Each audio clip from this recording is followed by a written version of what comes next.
Tak apa.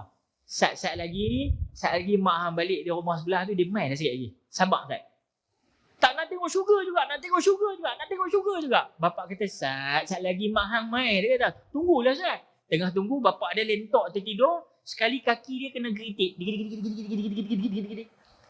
Tengok, si Mat tadi main kaki bapak dia. Bapak terkejut, dia kata, hai Mat, kan bapak dah bilang, tunggu mak balik lah, nak tengok syurga. Tak apalah pak, tak dapat tengok syurga, tengok neraka dulu pun tak apa. Kasak main budak. Tengok neraka dulu tak apa. Tak, budak-budak lurus tuan-tuan.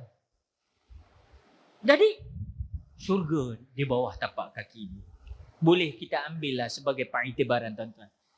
Menyantuni mak bapak kita sebagaimana mereka menyantuni kita di waktu kecil. Jangan lupa adik-adik Allahumma ighfir lana dhunubana wa liwalidina warhamhum kama rabbawna sighara. Wajibkan. Walau kita dah beruban macam ni, wajibkan sampai kita putus nyawa tuan-tuan. Doa mak bapak setiap kali solat fardu kena tunai. Mungkin ada yang tak sempat berbuat baik pada ibu dan ayah. Tapi dia dah sedar sekarang. Doalah.